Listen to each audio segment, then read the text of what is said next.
요즘 일의 미래, 다들 궁금하시죠? AI가 내 동료가 된다거나 성과급 받는 방식이 확 바뀐다거나 정말 빠르게 변하고 있잖아요. 오늘 바로 그 핵심 소식들 제가 알기 쉽게 싹 정리해 드릴게요. 상상 한번 해보세요. 내 옆자리에 AI 동료가 앉고 내가 받는 보너스가 완전히 새로운 공식으로 계산된다면 어떠실 것 같으세요? 지금 우리가 일하는 세상이 바로 이런 엄청난 변화의 한가운데에 있습니다. 오늘 제가 들려드릴 이야기들은 그냥 제 생각이 아니고요. 아주 공신력 있는 자료를 바탕으로 합니다.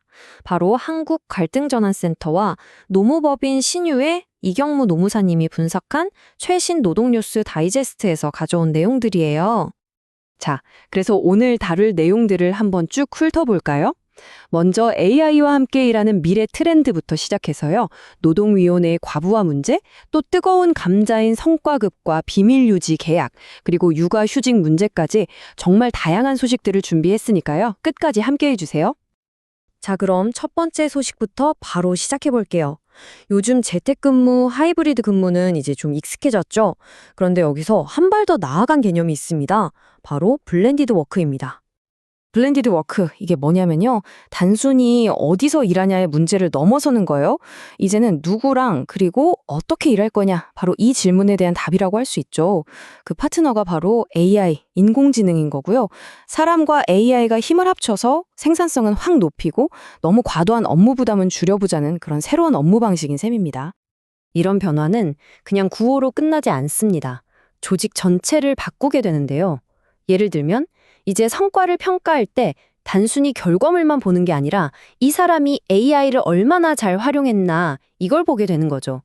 직무 자체도 처음부터 사람과 AI가 한 팀이라는 전제하에 새롭게 디자인되고요. 그럼 리더는 뭘 해야 할까요? 바로 인간 팀원과 AI를 조율하는 마치 오케스트라의 지휘자 같은 디지털 오케스트레이터가 되어야 하는 겁니다. 역할이 완전히 달라지는 거죠. 자, 이렇게 일의 미래는 정말 빠르게 다가오고 있는데 과연 지금 우리 시스템은 이 변화를 잘 받아낼 준비가 되어 있을까요? 여기서 좀 현실적인 문제로 넘어가 보겠습니다.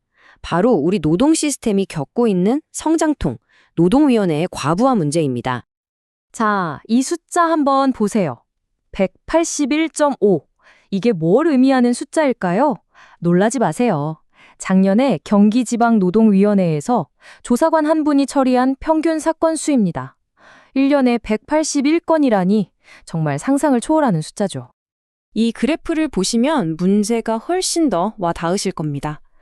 전국 평균이 103건 정도인데 경기도는 무려 181.5건이에요. 다른 지역에 비해 거의 2배 가까이 일이 몰리고 있다는 게 한눈에 보이죠? 이건 정말 심각한 불균형입니다. 이게 그냥 사건이 많아서 힘든 수준을 넘어섰어요. 시스템 자체가 삐걱거리고 있는 거죠.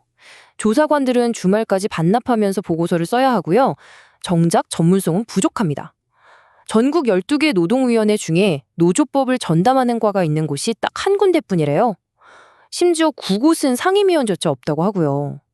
이런 상황에서 노란봉투법 같은 큰 법안이 시행되면 그 혼란 정말 감당할 수 있을까요? 걱정이 많이 됩니다. 자, 이번에는 세 번째 소식입니다. 직장인들에게 가장 민감한 문제 중 하나죠. 바로 돈, 보상에 대한 이야기입니다. 삼성전자 노조가 성과급 제도를 아예 뿌리부터 바꾸자고 나서면서 아주 큰 이슈가 되고 있습니다. 핵심 쟁점이 뭔지 딱 정리해 드릴게요. 지금 삼성은 EVA, 우리말로는 경제적 부가가치라는 기준으로 성과급을 주거든요. 근데 문제는 이 계산법을 회사만 알고 있다는 거예요. 깜깜이죠. 게다가 개인 연봉의 50%까지만 받을 수 있도록 상한선도 있고요. 이걸 노조가 바꾸자는 겁니다.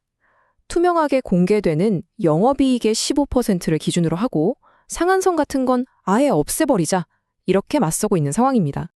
삼성 노조연대의 주장은 아주 명확합니다. EVA는 회사의 경영관리 지표이지 직원들을 위한 공정한 기준이 아니다. 이건 불공정한 구조다라고 강하게 비판하고 있어요.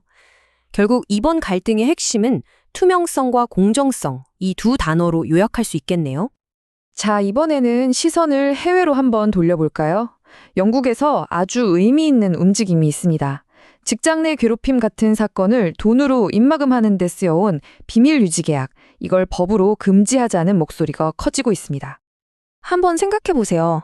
내가 직장에서 정말 억울하고 끔찍한 일을 당했는데 회사에서 돈을 주면서 이 일에 대해 절대 아무에게도 말하지 마세요 라고 한다면 여러분은 어떤 선택을 하시겠어요? 이게 바로 비밀 유지 계약, NDA가 가진 딜레마입니다.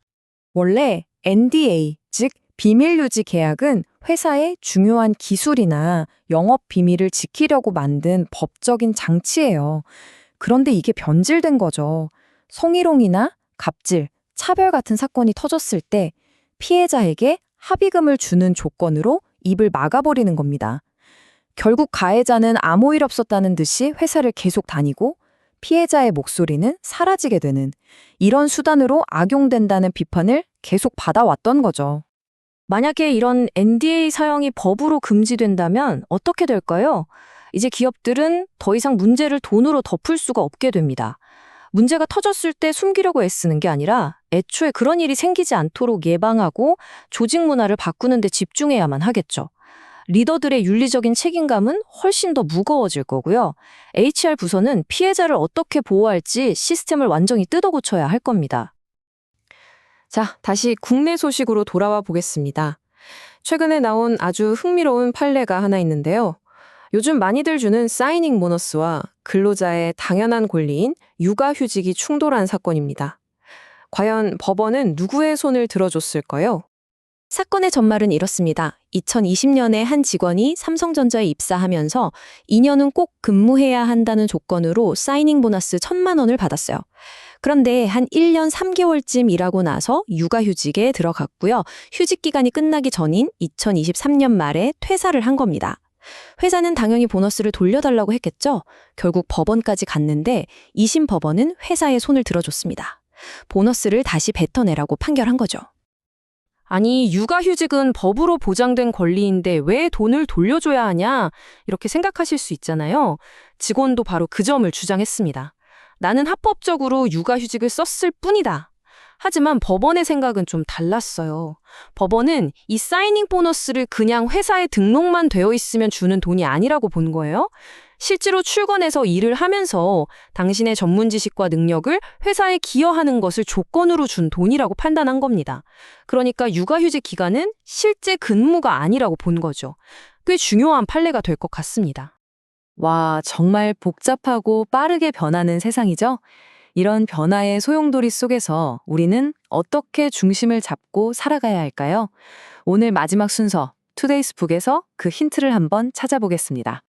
오늘의 책, 발타자르 그라시안의 책에 이런 구절이 나옵니다.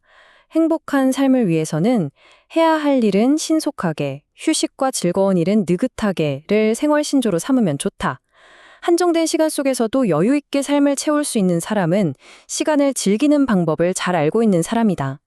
오늘 우리가 살펴본 여러 가지 갈등과 변화들, 어쩌면 이 모든 것 속에서 가장 중요한 건 바로 이 시간을 즐기는 방법, 나만의 여유를 잃지 않는 게 아닐까, 그런 생각이 드네요. 오늘 함께 살펴본 여러 이야기들, AI와의 협업부터 보상 문제, 그리고 내 권리를 지키는 목소리까지, 여러분의 일터에서는 지금 어떤 변화가 가장 크게 다가오시나요? 한번 곰곰이 생각해 보시는 기회가 되었으면 좋겠습니다. 오늘 이야기는 여기서 마치겠습니다. 들어주셔서 감사합니다.